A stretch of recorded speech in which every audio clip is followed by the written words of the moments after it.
and to get us primed for the next few Sundays. So let's see how this goes. The title of this message is, what is that in your hand? Okay. What is that in your hand? Let's start off with a verse. The Bible says in Exodus 4, verses 2 to 4, so the Lord said to him, what is that in your hand? He said, a rod. This is Moses, by the way. Moses answered, a rod. And he said, cast it on the ground. So he cast it on the ground, and it became a serpent. And Moses fled from it. Then the Lord said to Moses, reach out your hand and take it by the tail. And he reached out his hand and caught it, and it became a rod in his hand. So he transformed from a rod to a snake, and then once again back to a rod. Okay, the same rod. It wasn't gold-plated. It wasn't sterling silver. It was the same wooden rod after it was a snake. Now, let's see what God has to show us as far as this passage is concerned. God said, what is that in your hand? What is that thing that you're holding? What is that thing that you possess right now? In other words, before he met God, he already was holding a rod. It was already in his possession. Finally, in this chapter 4, when he was confronted by God, holding his rod, God said, what is it you have in your hand right now? And he said, I have a rod. This rod is a simple piece of wood that's usually quite long, used for guiding sheep, either used for correction or guidance. Sometimes you need to prod the sheep and get them going in the right direction. This is what a shepherd would use. And it's something a shepherd would always be with, a rod. And it's something that you find in the earth. This is not something that fell from heaven. This is something that Moses either went to a mall and bought this staff, or he just fashioned it himself. He probably got a long branch, used a sharp instrument, and started shaving off any part that does not belong to the staff or the rod until he had a rod that would work for him. And so for however many years, okay, about 40 years, maybe a little bit less, he was using this rod. And so he became very familiar with this rod. He probably didn't have the same rod he used when he first became a shepherd, after he left, shortly after he left Egypt. He probably had a few rods in between. But this was the rod now, same rod that he fashioned from the earth, from a product of the earth. And God said, what is that you have in your hand right now? And he said, I have a rod. This would represent your natural abilities. What is it you have? What is it you can do right now? This would be your talent.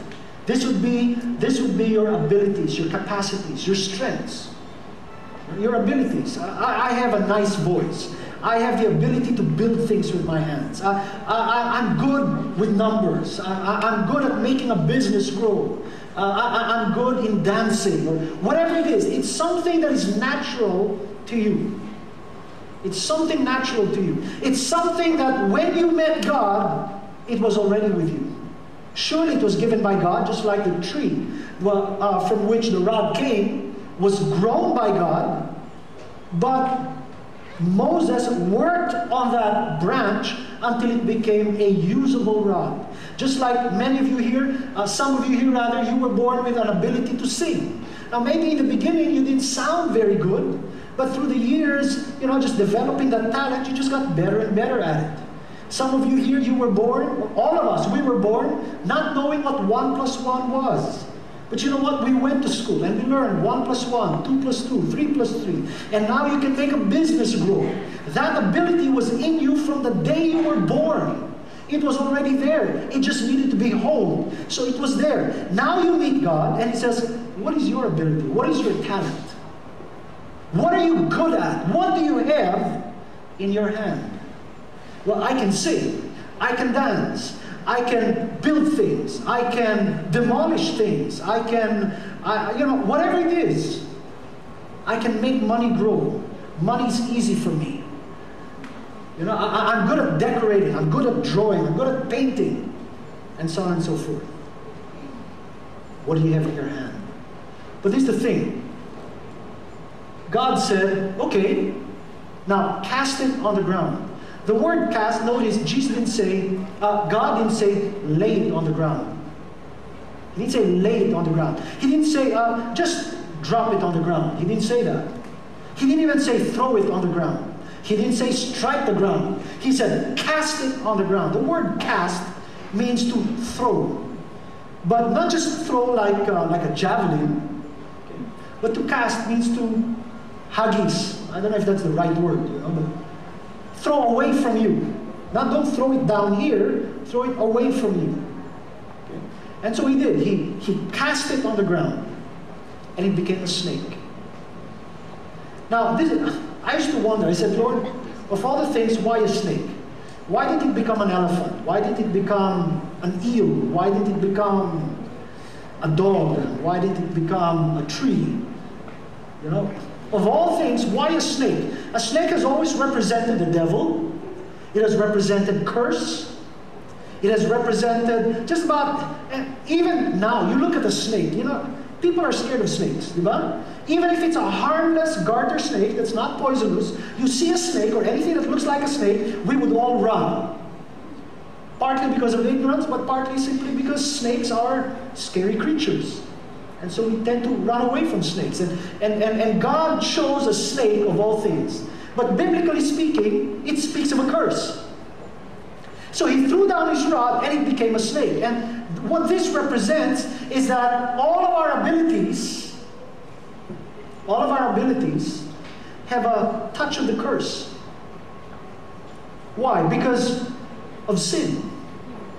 Before you gave your life to Jesus Christ, the Bible says that we were living under a curse. So our natural abilities are cursed. And that's why you will notice when, before Genesis 3, before Adam sinned, God told him to work, wala siyang angal. He did not complain. He said, you know what? Name all the animals. That's not a small feat. That's not a small job. That's major work, naming all the animals. Then he said, take care of the garden. Cultivate the garden. Keep it. That means protect the garden. This is not a garden that's 25 square meters. Or maybe you have a big house, 1,000 square meter garden. No, this is about 6 or 7 countries. When you look at the boundaries presented by God in Genesis chapter 1, that garden includes Turkey and what's next to Turkey? Syria, Lebanon, Iraq, Jordan, Israel, and Egypt.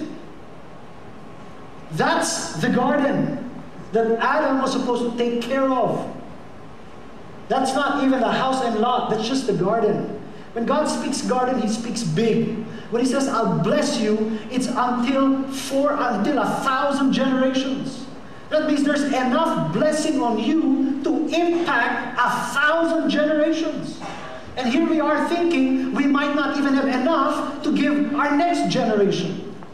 I might not have enough inheritance, to leave behind for my children. And God said, no, I want to bless up to 1,000 generations. When God thinks, He always thinks big. We think too small. You know why? It's part of the curse. Fear causes us to contract. Even our thinking contracts. But when you are free, look at a child. Ask a young child what they want to do, what they want to be. Assuming they have not learned, they have not inherited our fears. That's why every time you tell a child, "Naku, wag mo na yan, wala tayong pera," you are teaching the child to fear. The fear of lack. You're teaching the child to fear. And their thinking immediately begins to shrink. So now when they see something they like, they won't ask anymore because it's too expensive. Let's get something cheaper. We're teaching them lack instead of abundance. But Pastor, what if I really don't have money? That's why you need this message. How now do we get back to thinking like God?